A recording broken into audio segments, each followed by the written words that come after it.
Lead now. So what's worse, the president fumbling the ball or being left in the dark about the potential problems of the rough Obamacare rollout? I was not informed directly that the website would not be working as the way it was supposed to.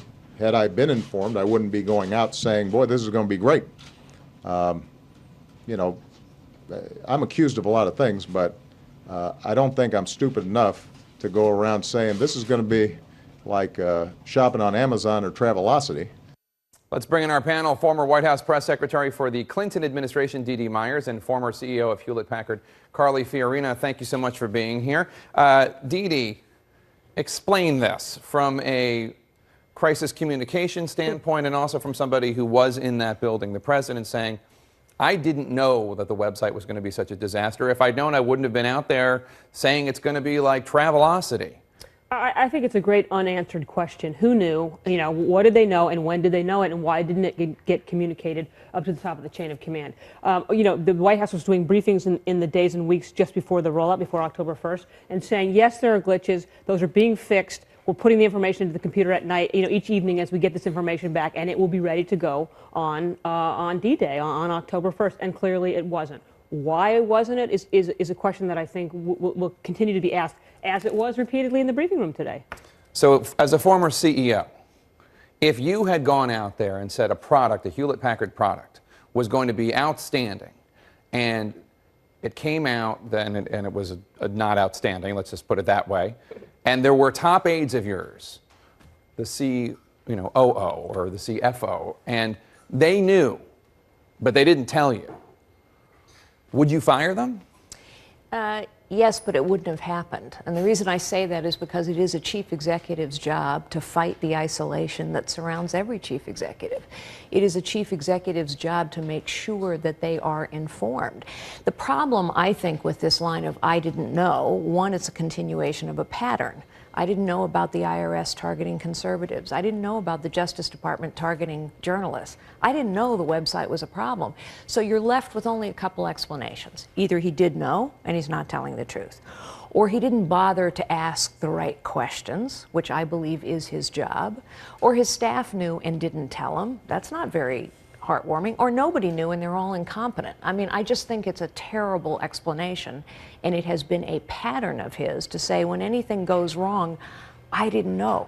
It's his job to know. He's accountable.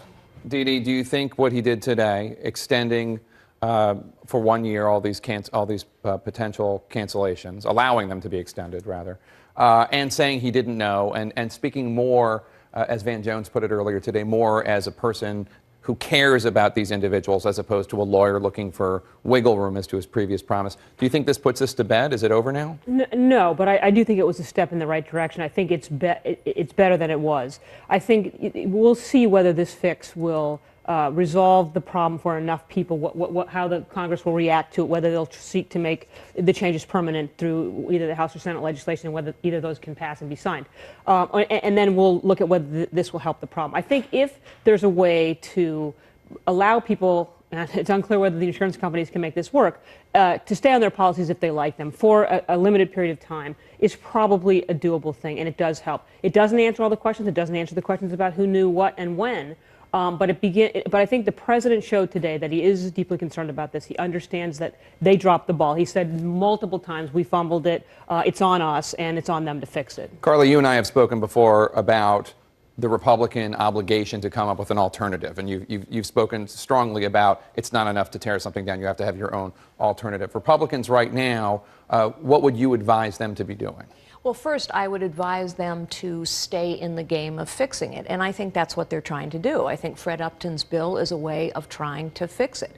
I think, and I hope that they will continue down the path, the Senate and the House, saying here's some things we can do to address the concerns of these millions of Americans who are losing their policy, as an example. But I also think they need now to put forward a broader blueprint that says, you know what, let's actually have a competitive marketplace. Today what we have are 50 states and there's not sufficient competition. Let's restore real competition, which is the only force that works to lower costs and increase quality over time, and it doesn't exist in the insurance marketplace. Carly Fiorina, Dee Dee Myers, thank you so much. Really appreciate it.